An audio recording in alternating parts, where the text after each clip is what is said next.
You ready to break out? Well, I sure hope so. We're getting into our 2020 NFC Breakout Candidates. I'm Mitchell Rands. That's Tom Downey. Where we're going to break out one player. Break down one player from each team. Not the best intro. Let's get into today's show. Miles Sanders, he's there for the Philadelphia Eagles. NFC only here, by the way. I am excited to see Miles Sanders in year 2 as the featured back for the Philadelphia Eagles. I think he has 3-down back ability. I liked him coming out of Penn State. I think he's going to have a big-time year for the Eagles in the NFC. I don't know if he's going to surpass Barkley or Elliott, but I think he's going to emerge as a very reliable, clear-cut number 1 back. We saw some of the flashes last year. Yep. Hopefully getting a more potent passing game will help Miles Sanders as well. I think Sanders is a good running back. I think what really could hurt him is if they go out and bring in another running back. All right, let's go now to the Dallas Cowboys and Blake Jarwin, Tom. Talk to me about Blake Jarwin, because this one's a little confusing to me. Why is it confusing? Because he's the 4th option at best in that passing game. But Jason Witten was the 4th best option last year for the Dallas Cowboys. So if he has 60 catches, is that a breakout year? I think yes. And look, that's what you could see Jarwin get double the targets and like yards and all of that next year with Jason Witten gone. All of a sudden, you're looking at 60 catches. You're over 700 yards and 6 touchdowns if you double, which is very reasonable for him. I think that's a breakout year, at least at tight end. Not so much at receiver, but yes, at tight end. I can't see him getting 60 catches, him being at best the 4th option in that offense. 63 last year, but you also had CeeDee Lamb. Okay, you lose Cobb. There are targets to go around on that team. Okay. There really are. If you guys agree with Tom on Blake Jarwin, like the video. And speaking of liking the video, if you want a breakout candidate video for the AFC, because right now we're doing the NFC, we want you to like this video right now. And also, Tom's doing a great job. Go give him a follow on Twitter at WhatGoingDowney. Let's now go to the Washington Redskins. Dwayne Haskins, year 2. Look, I'm not including first-year players, so no Chase Young, for example. That just feels like cheating to me. I want to focus on young guys who are primed to take a big step forward. This is more of a hope that this is what happens for the Redskins, because that's what they need. If he doesn't emerge, he doesn't play well, they're probably looking at quarterback early again in next year's draft. And that's not what that franchise needs right now. We're also going to probably be looking at a new producer, because I'm a little worried if he doesn't end up playing. We might have to go out and find a new one. No, shout out to Alicia. She does great. All right, let's now go to the last team here in the East. Daniel Jones, the New York Football Giants. Really, Jones? I'm surprised. Well, why? But why are you surprised by this? Because I know how you feel about Daniel Jones, and now you're telling me he's going to break out. Spoiler alert for the AFC, I'm going to put Josh Allen on there too. Like, if you're going to the list of, okay, who could potentially break out? Saquon Barkley. Where does Saquon rank among NFL backs right now for you? I think he's the number 2 running back in the NFL. Where's he going to break out to? Number 1. I'm saying, like, if you can't put a rookie on here, he's going to have the best year of his career. He had a great year as a rookie. I think year 3 is Saquon Barkley. This is not career year players. If you guys think Saquon Barkley is a better breakout than Daniel Jones, like the video if you agree with me. Chime in.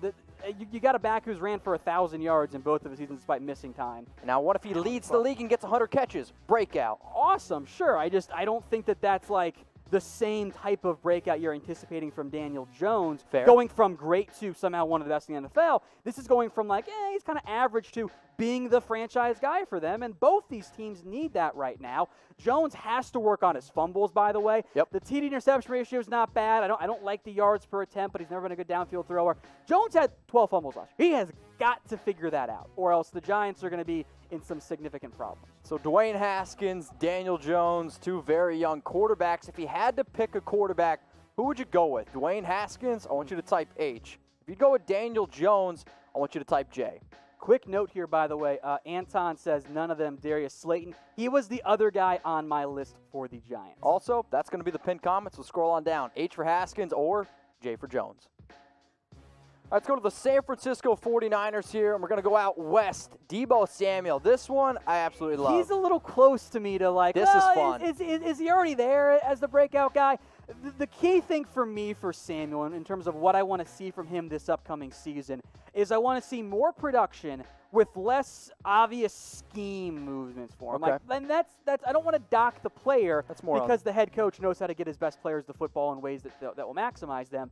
But I want to see Samuel win a little bit more, I'll call it traditionally, like as a more legitimate number 1 receiver. I think he can. I think he will. I just want to see some of those design touchdowns coming on runs because he just roasted his man on a route and got wide open, which I think will happen this year for San Francisco. Let's go to Seattle now, where we got Shaquille Griffin, cornerback for the Seattle Seahawks. Griffin, I think, is one of the more underrated corners in the NFL. Now, for other Seahawks players, I actually thought about going super deep. Ugo Amadi, felt that was a little bit too dark, especially for non-Seahawks fans out there watching. DK Metcalf could also fit this category. It was kind of down to those two guys. Griffin has been the #1 corner for the Seattle Seahawks. He's just missing one key thing that prevents him from really being in the discussion of, hey, who are some of the best young corners in the NFL? And that's takeaways. He was better in coverage in 2019 than he was after a bit of a down year in 2018. He allowed about 60% completion percentage, only allowed 2 touchdowns, not very many yards despite being targeted a fairly decent amount, bunch of pass breakups. I'm a big fan of Shaquille Griffin, and if he can get to 2 or 3 interceptions and can keep those completion percentage numbers down, he's going to be in that discussion of, A, getting paid a bunch of money and being a legit #1 corner. So we want you to go down in the comment section and let us know which Seattle Seahawks player will break out in 2020. Tom went with Shaquille Griffin. I'm going to go with DK Metcalf. I think he's going to really take that next step with Russell Wilson. You also obviously have Tyler Lockett. I understand they made a few moves at tight end, but not too confident in tight ends. Had they not added Greg Olsen, I probably would have gone with Will Dissly, hoping he could actually Rashad Penny, is it the Rashad Penny breakout year? No. No? Okay, let us know. Breakout player in 2020. And if y'all want to go to some Seahawks games, if you want to go to NFL games in general, I think we are going to have to wear some NFL face masks. Go to chatsports.com/stay safe. And good news, if you go out and get these masks, 10 days, right? That's what we were told. 10 days. That's when they will start to ship. So the back order is kind of reduced? Reduced. So you can get 3 NFL face masks for only $24.99, all 32 teams. Remember, it's in the comments. It's in the description. Shout out to producer Dylan for taking that awesome picture. Again, all 32 teams. Everyone else, stay safe. Nobody knows what Dylan looks like. All right, we'll go to the Rams now. We'll stick here in the West. David Long. You just laugh. If you had asked me this pre-draft, I would have said Josh Reynolds to replace Brandon Cooks or Darrell Henderson. Okay. Then the Rams invested some of their first picks in a back in Cam Akers and a receiver in Van Jefferson. So I'll go different. I'll go David Long, who I'm not sure a ton of you guys have heard of, and that's totally reasonable there. 3rd-round pick, 2019, out of Michigan. Yep. The Rams cut Nickel Roby-Coleman, who was their nickel guy. David Long's a nickel corner. Okay. He didn't play much last year. The Rams are banking on Long stepping up and earning a starting spot, at least how NFL teams operate, as that #3 corner for the Rams. How many nickels does it take for a banker? Oh, bad joke. Let's move on. Let's go to the Arizona Cardinals. I thought I had something there, and I just did not. Kyler Murray, maybe my favorite breakout player on this list. I thought about Andy Isabella because it's different, and then I'm like, no, it's Kyler Murray. He's the most obvious breakout candidate, I believe, entering this year in the NFL. He gets DeAndre Hopkins now. I think he's going to emerge as one of the best young quarterbacks in the NFL this offseason. I think he's also like, I made the right decision playing football, not MLB. Baseball, can you come back in my life, Murray please? Nailed it. Holy heck. I mean, when you look at he what put a curse on him. It's the Murray curse. When you look at what Murray was able to do last year, I think as a rookie, you're always going to take your lumps. Yes, you won Offensive Rookie of the Year, but still, you add a lot of options now on offense. You got a Kenyon Drake. You don't have David Johnson. For me personally, and I love this question that's about to be brought up because when I think about sleeper MVP candidates, I do think you got to throw Kyler Murray in the discussion. He's a pretty popular sleeper pick. So will Murray win an NFL MVP? This is his entire career. Why for yes and for no? As much as I love Murray, I am going to type my N for no because it is not easy to win an NFL MVP. Not. Russell Wilson will tell you that. That's a great point. Like you'd think that Breeze and Wilson would be more likely. They haven't. I think there is a very good chance, though, for Murray playing in that offense. He should put up some big-time stats. Let's go to Darnell Savage of the Green Bay Packers. Your dude. Great jersey, too, by the way. I thought about going with one of those receivers, but I don't know who ends up being the guy, if it's MVS, Lazard, or EQ St. Brown, whatever. So I'll go with the Packers, one of their first-round picks, 2019, the one who's better. Savage has shown real promise as an impact safety who can make some plays around the box, make some plays in coverage. I like it when a player has 2 interceptions and 2 forced fumbles. That's plays in coverage and normally plays against the run.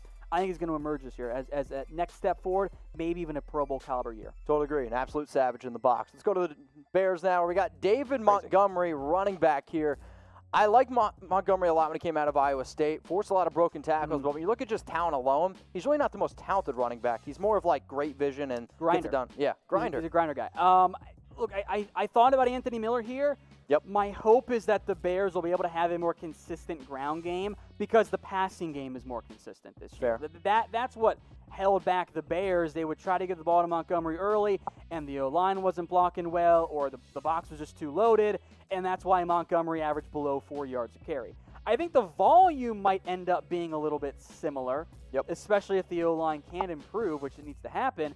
But in theory, the average improves in a pretty nice way so that, you know, he gets 240 carries, you're approaching 1,000 yards here instead of being under 900. I think also when you look at stats, David Montgomery last year was one of the best running backs in the league at forcing broken tackles. And again, when you have everyone chasing down too much behind the line. I think that does change a little bit. So if you have a sleeper candidate maybe that Tom and I don't have on our list, or if you're just thinking off one, sleeper candidates that could break out in 2020, scroll on down. If you're on your mobile, use your thumb, whatever you want to use, and let us know. Sleeper breakout candidates this upcoming season.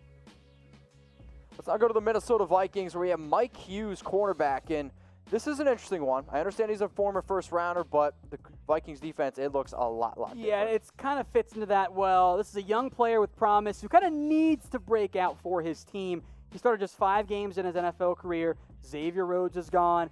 Kenzie Alexander is gone. Trey Waynes is gone. All of a sudden, Hughes is the veteran #1 corner in that team, despite honestly kind of being CB4 last year for Minnesota. You could almost pick a corner on this team as the breakout guy. There's some defensive line guys as well. I thought about Holton Hill. That's my dude because when he's not getting in trouble for smoking weed, he's a really good football player. I just feel a little more confident about Hughes being more stable on that team. Maybe go to your pet cat that's turned into a lion, TJ Hockenson. When he first came out of Iowa, he was one of my favorite tight ends, and I still think he is one of the most dynamic tight ends in the NFL. Like, honestly do. Entering year 2 now, fully healthy Matthew Stafford. This is a good one. The Stafford part's the key thing there, right? Yeah. Like, because he's catching passes from Jeff Driscoll and David Blow out there last year. Like, now he gets to play with Stafford. Like, it should result in a significant uptick there. Did battle some injuries last year.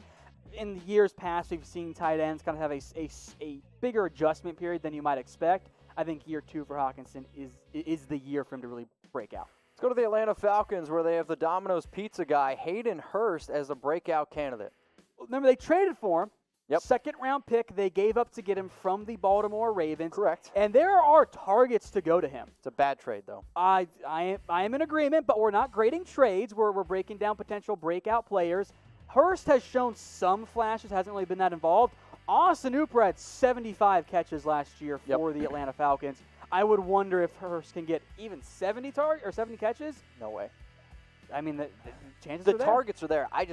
I'm not going to compare Hurst to Hooper. I don't think they're even close, remotely the same player. 97 targets last year. That's a lot. Yeah, it is a lot, but I think there's a difference. For Hooper, I should say. Yeah, there's a difference, though, I think, in overall talent. The other thing that has hurt Hurst is being able to stay healthy. And Mark Andrews clearly is a better tight end from him. That's why the Ravens shopped him. I kind of find it interesting how kind of similar, especially if you ignore targets, the production actually is. Yep. One big difference, Hockenson is 4 years younger than Hayden Hurst. Wow. It's a big difference. That's fun. So if you had to pick a tight end, who would you end up going with? Hayden Hurst, type 1, or would you go with TJ Hockenson, type 2? I'm going to keep this simple. I'm going to go TJ Hockenson because I think he's the better player, and I think he's going to get a lot more targets. And year 2 for tight ends, that's the year that a lot of times you do see a big increase. So, yeah, I'm going to take my 2 for Hockenson. Dante Jackson of the Carolina Panthers, NFC breakout players, and you could have picked. In my notes, I have written down potential options for this pick for Carolina.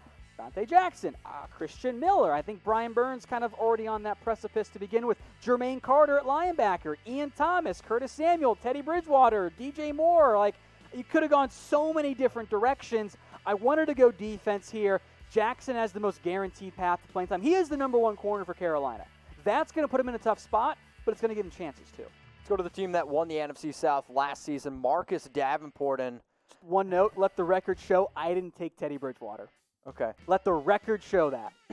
Oh, wow. Y'all accuse me of being in love with Teddy. But speaking of his old team, it's You're in love with Teddy. time for Davenport to really emerge as a maybe not a true, number one edge rusher, but at least a prominent number two to pair with Cam Jordan. 6 sacks last year. I think you're hoping for maybe 8 or 9 this upcoming year, which I think would put him in that breakout category.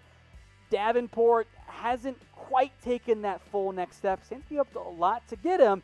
Yep. Clock's kind of ticking for that big-time breakout year. And we had a lot of hate back in 2018. We were like, I just think they gave up way too much. They traded up too much for Marcus Davenport. He's a talented player, but I still don't know if he's ever going to have a 10-plus sack season. So how many sacks is he going to have next year? Let us know. Go down in the comments section.